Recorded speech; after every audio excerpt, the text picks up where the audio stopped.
Assalamualaikum warahmatullahi wabarakatuh. Jumpa lagi pada mata kuliah anatomi tumbuhan.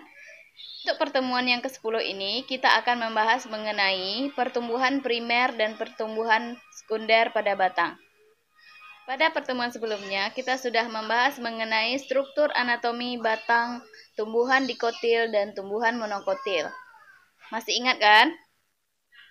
Baiklah, untuk selanjutnya, materi kita mengenai pertumbuhan primer dan pertumbuhan sekunder memiliki tujuan pembelajaran, yaitu tujuan pembelajarannya adalah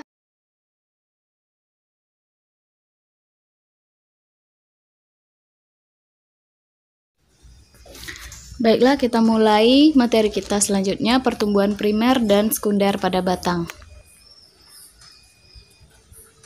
Pertumbuhan primer. Pertumbuhan primer ini terjadi karena adanya aktivitas di jaringan apikal, meristematik primer. Nah, pada pertemuan sebelumnya sudah tahu kan apa itu jaringan apikal? Nah, pertumbuhan primer ini terjadi secara bertahap di 3 daerah, yaitu daerah pembelahan atau disebut dengan proliferasi, daerah pemanjangan, elongasi, dan daerah diferensiasi. Kita akan bahas satu persatu. Baiklah, yang pertama daerah pembelahan. Berada di bagian ujung akar dan ujung batang. Nah, daerah pembelahan ini biasanya itu terdiri dari sel-sel yang masih muda, jadi dia masih aktif membelah. Nah, yang kedua, daerah pemanjangan. Terletak sebelah daerah pembelahan. Di daerah ini, sel akan mengalami pemanjangan dan pembesaran. Nah, akibatnya tumbuhan pun akan menjadi lebih besar dari sebelumnya. Nah, sebelum tumbuhan itu membesar, tentu dia melewati pertumbuhan primer terlebih dahulu. Yang ketiga, daerah diferensiasi, daerah yang sel-selnya mengalami perubahan fungsi menjadi jaringan yang lebih kompleks dari jaringan yang sederhana. Jadi dari jaringan yang sederhana menuju ke kompleks, dia tentu akan mengalami pertumbuhan primer terlebih dahulu. Ini dapat kita jelaskan bahwa pertumbuhan primer pada tumbuhan ini akan menambah panjang atau tinggi pada tumbuhan. Hal ini terjadi karena adanya aktivitas meristem utama yang membelah sel secara terus-menerus sehingga sampai ke bagian pucuk tanaman. Kita akan melihat gambarnya untuk lebih jelas. Nah, ini dia gambarnya. Ini adalah sebatang pohon. Ini terdapat di ujung. Nah, kita lihat pada gambar pertama. Oke, kita akan zoom. Ini dia.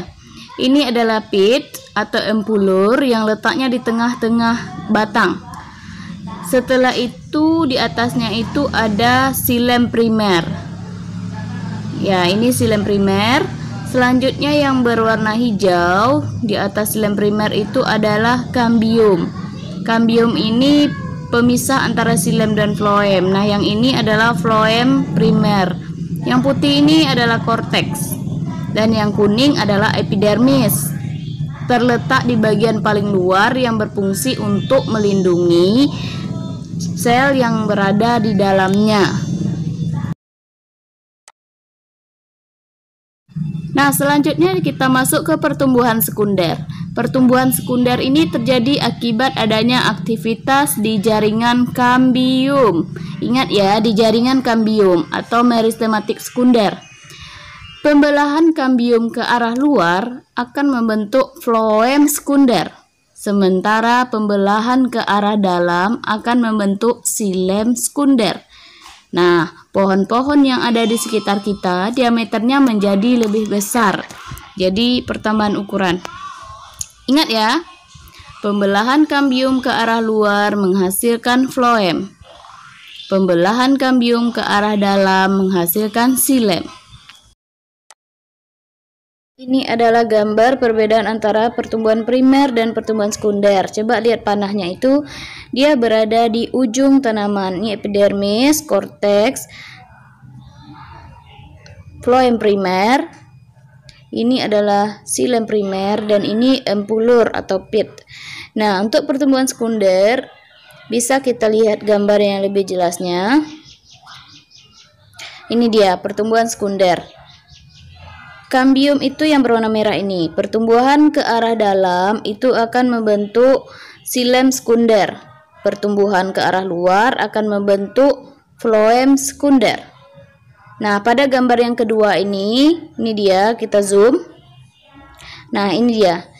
Ini adalah primer xilem atau xilem primer. Ini yang hijau kambium. Pembelahan ke arah dalam akan membentuk xilem sekunder. Nah, pembelahan ke arah luar akan membentuk floem sekunder. Nah, begitu ya. Kita masuk ke lingkaran tahunan. Nah, pembelahan kambium menjadi xilem dan floem sangat dipengaruhi oleh lingkungan. Hal ini menyebabkan kecepatan pembelahan yang terjadi di musim hujan berbeda dengan pembelahan di musim kering. Nah, perbedaan inilah yang mengakibatkan munculnya lingkaran tahun di batang pohon.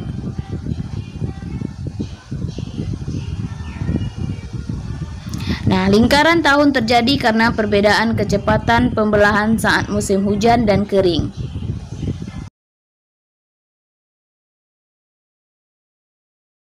Jadi berbeda ya pada musim hujan dengan musim kering lingkaran tahunannya. Nanti kita akan lihat gambar jelasnya. Coba kita perhatikan gambar yang ketiganya, ya, yang sudah mengalami pembelahan sekunder. Nah, ini dia gambarnya.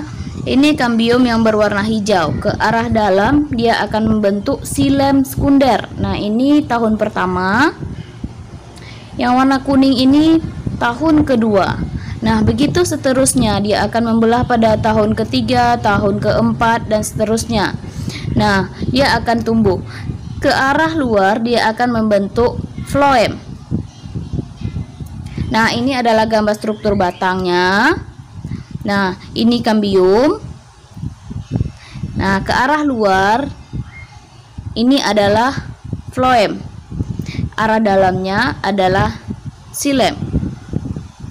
Semakin tua umur pohon ini, maka dia akan semakin bertambah besar. Hal ini dipengaruhi oleh pertumbuhan sekunder dan faktor lingkungan.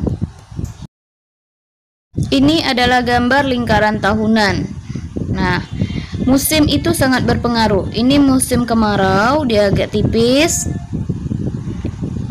Pembentukannya tipis. Ini musim penghujan, dia lebih. Baiklah, demikian penjelasan kita pada materi pertemuan kali ini. Dapat disimpulkan bahwa pertumbuhan primer disebabkan oleh adanya aksi dari meristem apikal, sedangkan pertumbuhan sekunder disebabkan oleh adanya aksi dari pertumbuhan meristem lateral. Yang kedua, hasil dari pertumbuhan primer ini adalah ketinggian atau panjang pada batang. Hasil dari pertumbuhan sekunder adalah penambahan penebalan pada tumbuhan yang menghasilkan pertumbuhan radial. Pengembangan pada pertumbuhan primer itu terjadi atau terdiri dari korteks, epidermis, jaringan vaskuler primer. Sedangkan pengembangan pertumbuhan sekunder terdiri dari floem sekunder, xilem sekunder, periderm, lentisel, dan kulit kayu. Baiklah, untuk tugasnya silahkan kerjakan soal berikut ini.